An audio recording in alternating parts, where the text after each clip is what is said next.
Hey, we're going 4 wide now that we're a third of the way through the NFL season. Chris Hassel, Amanda Guerra, Lige Douzable, and Pete Prisco. It's a third already, huh? There we go. It is, yeah. Let's go. We're 6 weeks. Isn't it amazing? I feel like it's moving. I always said if life goes as fast as the NFL season, we'd be dead sooner than we'd like to be. Yeah, but once we get to like the end of the season, Pete's like, this has been the longest year of my life. Thank you, God. We've seen a lot of twists and turns already. I mean, you got the Ravens at 1-5. Man. You have the Eagles and the Bills. They've each lost 2 consecutive games. In the AFC, the Colts would be the 1 seed. In the NFC, the Bucks would be the 1 seed. And the moral of the story is? Nobody's good. Is anybody even? Is anybody any good? Well, somebody's got to win the Super Bowl. I love the parody of the NFL right I now. saw a We meme just that don't said, know. like, somebody did like a little parody video, and they're like, so everybody is good in the NFL, but everybody's also bad. Facts. We were talking about the race for the Super Bowl. I will say I'm offended that the Bucks logo is not on here. Maybe we're going to talk about them in a second. I feel like they should be. They're taking a where look. are the Bucks? I don't know. Yeah, I couldn't figure that one out either. This Hey, graphic Tino, why they and taking why shots they're at not you? there when it comes to the odds. You will see the Bucks at 17-1 odds. They're still a little ways down the list. So the Bills, the Chiefs, Man. Packers, Lions, and then the Eagles and the Rams. So let's dive into that. We're going to give you 2 teams and kind of pit them against one another. We're going to start with the Rams or the Packers. Now, Pete has been a Packers preacher since before the season began. He's still sticking with it, which is why I'm going to start with you, because I think you are on the other side here. I am on the other side. The experience of Matt Stafford. Now, there is a caveat to this. The No, injury we're not allowed to have Puka those. Nacua. Caveats. Puka Nacua, if he's gone for a significant amount of time, then that's an issue for the Rams, because for some odd reason right now, Matt Stafford and Devontae Adams are just not on the same page. And it's weird coming into the season. I thought that would be one of the more explosive offenses in football. Now, besides last week, Stafford was coming off back-to-back games where he threw for over 370 in 2 consecutive games. Against the Ravens, and kind of walked back when Puka Nacua got hurt. The offense wasn't as explosive. I know you always talk about they don't have anybody that threatens you down the field. Tutu Atwell's kind of that guy, but they don't use him enough as well. But I'm going to lean on the experience and that defensive line for the Rams. I mean, it is a tough day at the offense if you're an offensive line trying to block Jared first. He's almost impossible to block at times. And again, I lean towards the experience of Matt Stafford and what he's done. He was 1 throw away from getting his team to the NFC Championship in inclement weather last year versus the Philadelphia Eagles. And even though he's 37 years old, can still spin it with the best. You see it right there in the last 15 games, 11-4, averaging nearly 250 yards a game. So I lean towards the Rams if you had to pick one of these 2 teams to make a Super Bowl run. I like the Rams. Don't get me wrong. But not having speed down the field will impact them. I really do. I think it's going to impact them, even if Nacua comes back. If he comes back, I don't know. In some way, it's going to impact them. But the other side of the ball is we haven't seen the best of the Packers yet either. Christian Watson coming back. Yeah. Once he gets back, that gives them the speed that the Rams don't have. They got Golden already. Yeah, but Golden hasn't played as well as we all expected he would. He did some last week, and I think they're going to get the pass game going. I think Love has been great on 3rd down, by the way. If you look at their 3rd down numbers, they're fantastic. And defensively, Parsons hasn't really impacted the way they expected him yet. But you know it's coming. And you know it will be there. And I think this defense will get better and better as the season moves along. What about, go ahead. I was going to say, I want to see this team on the road, because I know Pete always brings that up. Like, how are they on the road? This team on the road, they have not been good on the road. Whether tied with the Cowboys or lost to the Cleveland Browns. If you want to make that run to the Super Bowl, you got to be able to win tough games on the road. I agree with you on that. What about for both of you, the NFC West then? You have 3 of the 4 teams sitting at 4-2. Granted, I think we're starting to see the injuries catch up with the 49ers. We saw that in that last game. Who comes out on top in that division? It's hard to go against Sean McVay. I mean, he's going to get you double-digit wins every single year. But that Seattle team is intriguing. If they were to win that Monday night game with the Texans, that's a team that wins on the road. They play better on the road. They don't win at home. That's the issue. problem. Yeah, I was going to say they struggle at home. You already know this, Pete. Going into the season, I had major question marks about that offense. What Clint Kubiak has done and what Sam Darnold have done have quelled any questions I have about that offense going forward. Yeah, I picked San Francisco before the season, but when you lose Nick Bosa and Fred Warner, I mean, that's the heart and soul of your defense. It's going to be hard to overcome that no matter what they do on the offensive side of the ball. And I think Kyle Shanahan can scheme up offense no matter what, but it's going to be tough on defense. All right, let's move over to the AFC. And Pete's 2 highest-ranked AFC teams are the Colts and the Steelers. So who, at this point, is more likely to win a Super Bowl this season, the Colts or the Steelers? Can I answer this question next Monday after the Colts play the Chargers? No, I can't do that. No, because he is not giving any love to Indiana Jones and the Colts yet this year. No, I got to see it more to believe it. And I'm going to take the Steelers because I believe more in Aaron Rodgers than I do Daniel Jones. And Daniel Jones has played well. I'm going to give him the credit. He's played well. But Jonathan Taylor has been the catalyst for that team and has taken all the pressure off him. Now, we'll see. When they go to the Chargers this week, we'll find out more about them. The other side, I think the Steelers are going to run away with that division unless the Ravens get healthy. If the Ravens don't get healthy, who's going to challenge the Steelers in that division? Nobody. The Browns aren't. They don't do enough on offense. The Bengals certainly aren't. And so I think this is going to be one of those situations where they get a good seed because they're going to have a good record playing in that division. I'm going the opposite way.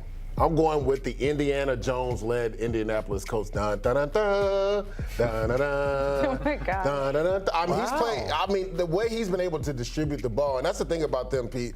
It's so hard to really key on one guy on offense because he's essentially a point guard. He spreads the football around. The guy that's open is getting the football. We've seen Tyler Warren have a few big games. Sometimes it's Alex Pierce. Sometimes it's Josh Downs. Right? You just never know who's getting the ball on offense. And to your point, Jonathan Taylor's played like a madman. He's literally probably leading the category for Offensive Player of the Year for what he's done, not only running the ball, but catching the ball in the backfield.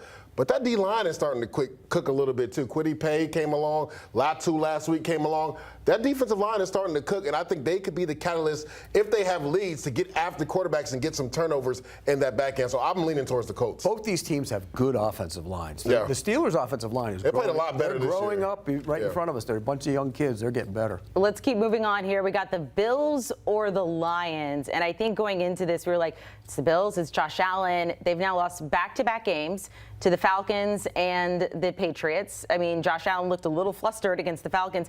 And when you look at the teams they've beat, the Saints, the Dolphins, the Jets, and the Ravens. But when they beat the Ravens, everybody said the Ravens were going to the Super Bowl. They The said that Ravens until gave the them that fourth game. They quarter. didn't beat the They said that Ravens. until the fourth quarter. and they came back. They came back and won the game.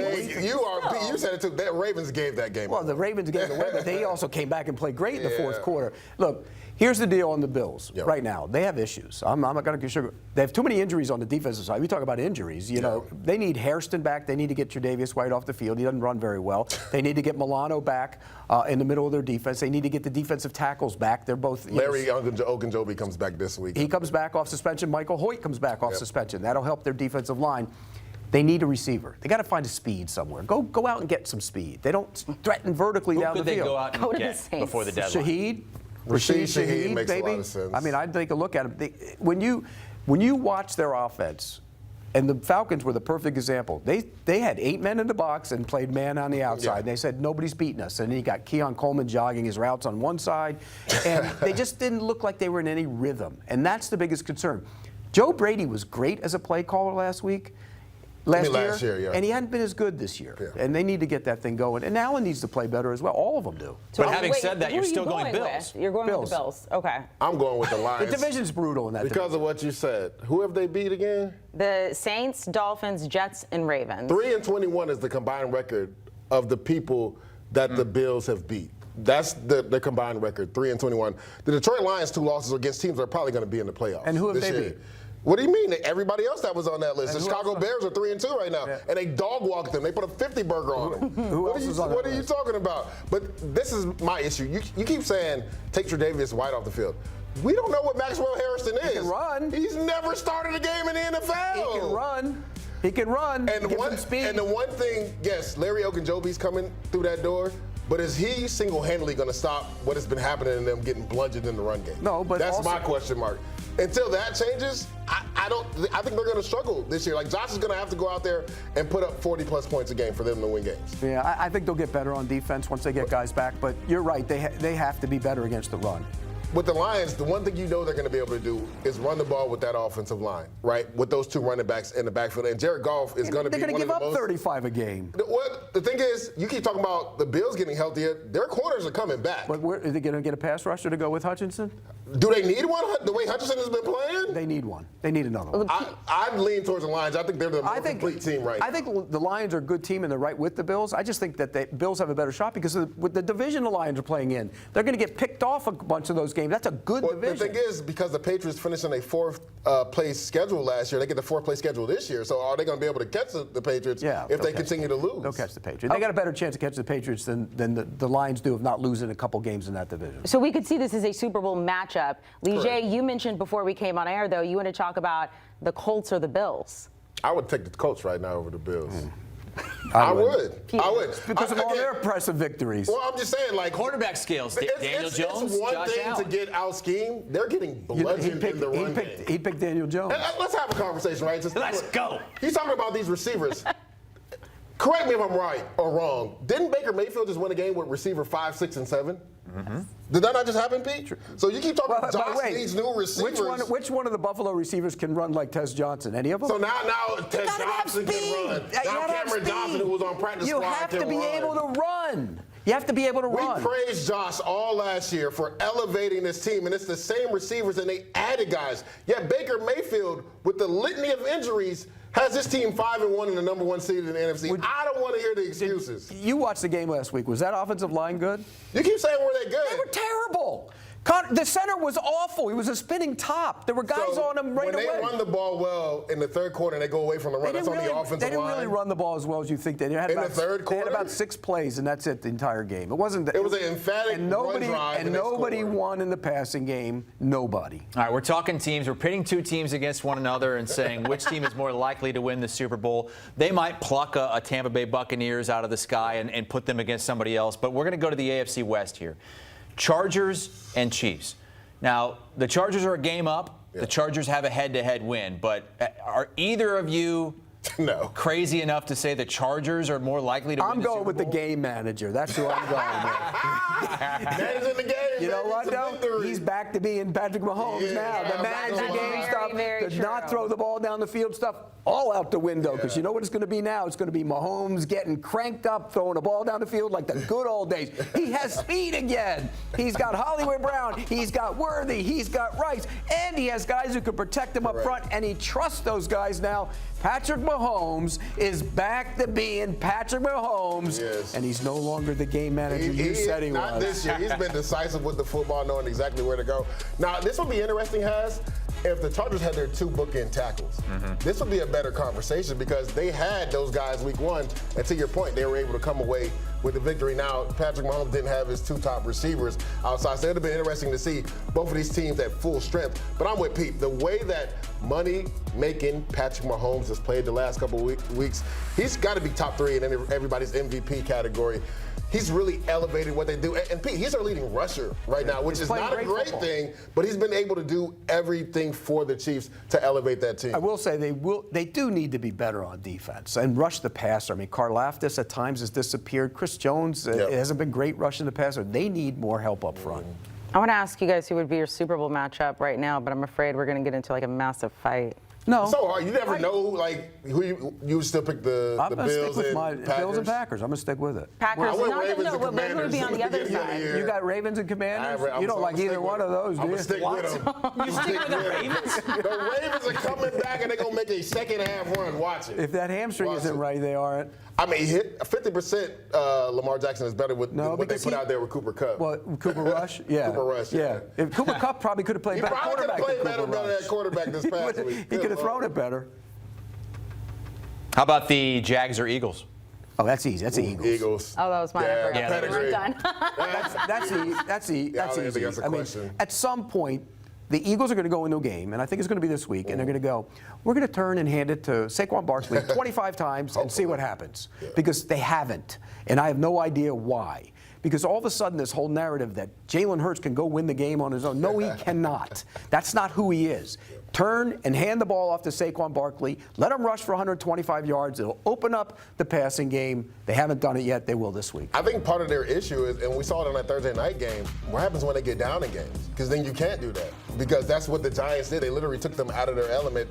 And the way they were able to use, Scatterboo and then Jackson Dart with his mobility. And some of those backup receivers were making plays down the field because his secondary has struggled. And that was the biggest question mark, Pete. Like, that third corner, teams are hunting him up. Like, I don't know what Howie Roseman needs to do. He tried to trade for Jacorian Bennett. It didn't work. And you talked about it, Pete. They let a lot of guys lead, right?